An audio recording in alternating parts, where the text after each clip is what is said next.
Good evening. Thank you. Welcome to Dance With Me. You just heard Choreography by Robert Sheldon, a piece that draws its inspiration from contemporary stage, ballet, and theatrical productions. Dance has been around as long as there have been humans. The earliest illustrations of dance can be found in India in a cave painting that is nearly 10,000 years old. All cultures in the world have dance, and nearly every early culture, dance and music were combined in one. You couldn't do music without having dance. They just didn't do it that way. They were looked at as one single form of expression. Later on, you will learn about the biological connections we have with dance. But let's move on with our next piece, Trish Trash Polka. Composed in 1852 by the waltz king himself, Johann Strauss Jr. Trish Trash meant chit-chat. You see, in 19th century Victorian Austria, you were not considered a proper member to be of high society unless you knew how to gossip well. So Trish Trash stood for chit-chat, which stood for gossip. This is the gossip polka. And you're going to hear that throughout. Like at the beginning, you're going to hear ta-ta, ta-ta, ta-ta, ta-ta, ta-ta, and they're like, I'm talking over here, I'm listening over there. You're going to hear that all the way through, between different sections and even individual sections. At the very end, we have something called a coda. And it's like everything changes, it's different. And at the very end, you're going to hear the flutes say, did you get that? And the bassoon's going to say, no. And then the clarinets are going to ask again, did you get that? And the bassoon's going to say no. And then the piccolo will say, I know, I got it. And then the band will end with, yeah. So, I hope you enjoy gossiping in Trish Trash Polka.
Did you catch all that gossip?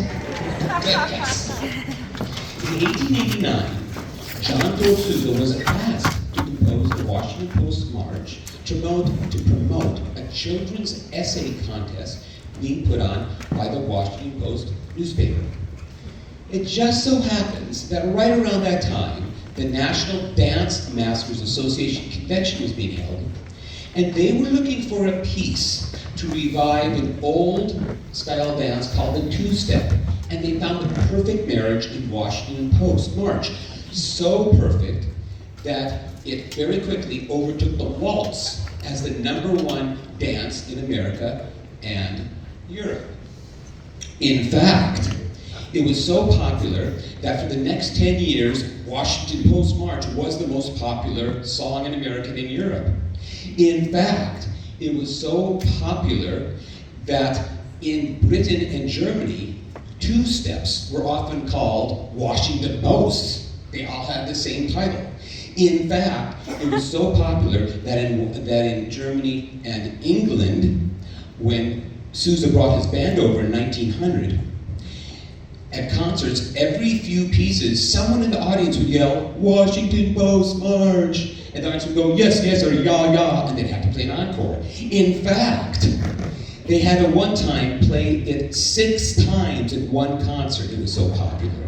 In fact, there was an army major who told Sousa that this major, he was in the jungles of Borneo, and he heard the Washington Post March being played on a violin. So he went to check it out, and he found a young Filipino boy who was playing Washington Post on his violin, looking at the music on a piece of music that was nailed to a tree.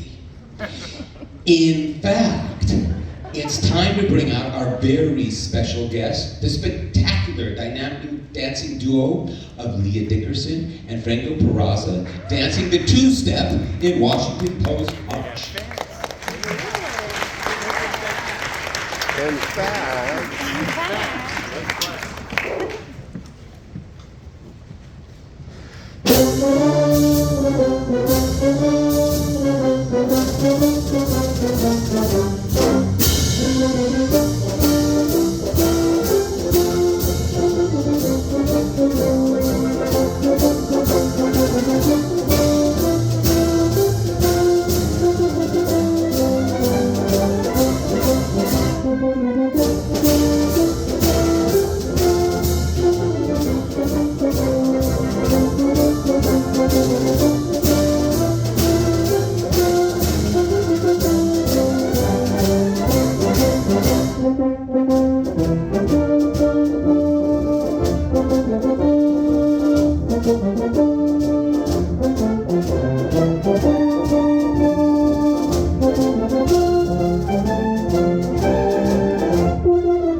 It's time for another polka, this time by Russian great Dmitri Shostakovich. In 1930, he wrote a polka for his ballet The Bolt, which is a parody about lazy Russian bureaucrats. And in 1931, when The Bolt premiered in Russia, those same lazy Russian bureaucrats had The Bolt banned in Russia for the next 74 years. Now that brings us to that biological connection I was talking to you about. In 2009, there was a study done by Henk-Jan Honig and his research group, designed an experiment exposing infants to drum rhythms with occasional beat emissions. They noticed that infants' brains exhibited a distinct electrical response signaling in anticipation of the missing beat. And in a follow-up study with not only newborns, but adults who were musicians and non-musicians, Henk-Jan employed an alternative paradigm and came to the same conclusion. Beat perception is an innate mechanism rather than a learned phenomena. So, we all are born with a feeling of beat, a feeling of rhythm, a feeling to dance. All right, so Shostakovich, when he made this polka, this is actually an anti-polka. Remember, it's a parody. He wrote this so that you couldn't dance to it. He would slow things down, speeds things up, suddenly just stop, like in the middle of nowhere. He'd also have strange grouping of instruments, and some places are downright annoying in this piece. Good luck dancing to this polka. And by the way, if you feel like laughing anytime during this polka, go for it.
Tomato? Yeah, you know, because it must be annoying and. Please pass the cream.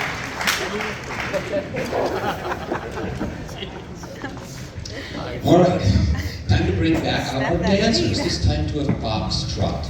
In 1924, John Philip Sousa was watching his granddaughter dance a foxtrot at a school production. It inspired him to write his own foxtrot. So now we're going to bring back out Leah Dickerson and Franco Ferraza to dance the foxtrot to Sousa's Peaches and Cream.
We were perfect. I got the The evidence. speed or tempo of that foxtrot was about 150 beats a minute. When we played the two-step Washington Post, it was about 126 beats a minute. The very fastest Dances in the world are Bulgarian folk dances, which can reach top speeds of 520 beats per minute. That is over 8 beats a second, which Leah and Franco are now going to demonstrate. Just kidding! So now we're going to slow things way down with Funeral March of a Marionette. It's really not a dance. I'm stretching things to fit this theme, but I've done that before when we've done some Sousa marches, and I need a Sousa march, and so I kind of stretched the title. Okay, so it's not really a dance, but we'll call it a dance. So Charles Gounod composed Funeral March of a Marionette in 1872, and he wrote it as a tongue-in-cheek parody of a music critic that he detested. And this is a little story behind the piece. The marionette, aka the music critic, has died in a duel. The funeral procession commences. After a while, the mourners take a break for some refreshments, because they don't really care about it, before returning to the funeral march. The main theme in here, in fact, most of you older, I mean us older folk, will recognize it as the Alfred Hitchcock theme. Funeral March of a Marionette.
Bravo, bravo.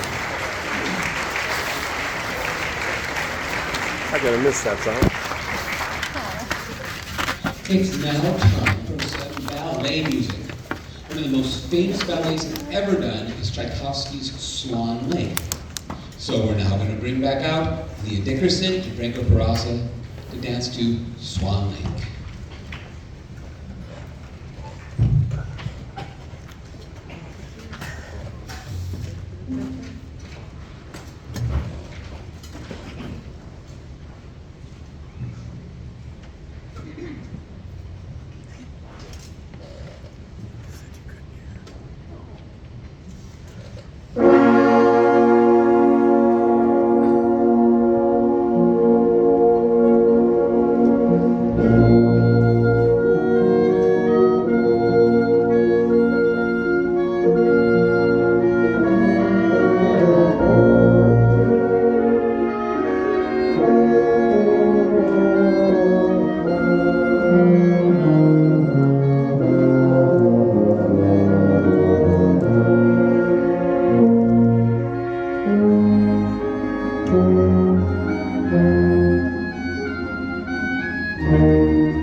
It's now time for our traditional envelope speech. Yo, Phil. This time being given by a member of our percussion section, who's also the director of music at Rancho's Middle School, which is where we rehearse every Thursday night. I present to you Mr. Phil Gessert.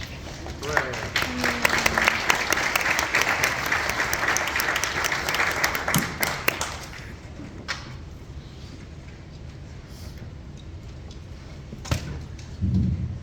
Hello, everybody. Just give me a second. So I'm very forgetful, a terrible memory, and I'm always getting things messed up. So like this week, for example, was really tough for me. I take Friday, for example, it was Pi Day, the day where we celebrate the international diversity and deliciousness of pies. We also have on Monday St. Patrick's Day, where we dress in green to memorialize all the leprechauns lost in the great 1849 gold rush. And of course, today is the Ides of March, where we remember April 15th, Tax Day. So I think it was Benjamin Franklin that first said, I know that there's nothing certain in life but death and taxes, but again, my poor memory and just confusing things, does anyone happen to have a picture of Benjamin Franklin on them? You check your wallets, you might have one. Well, if you do have one, there's a special place to put it, and it's in the envelope attached inside your program. So if you could help my memory, just take a picture out of him or any other of the great presidents, and that'd be fantastic. So just to say again, the money that you would donate helps out our band tremendously. I love being in this band, it's a great part of my life, and I love having them in my life. So again, please donate and help out the memory. Thank you.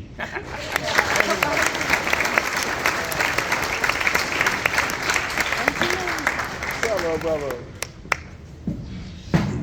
We're now going to conclude the first half of our concert, followed by a 15-minute intermission with Russian Sailor's Dance, composed in 1927 by Glier for his ballet, The Red Poppy. Okay, guys.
need some one was oxygen my- after that.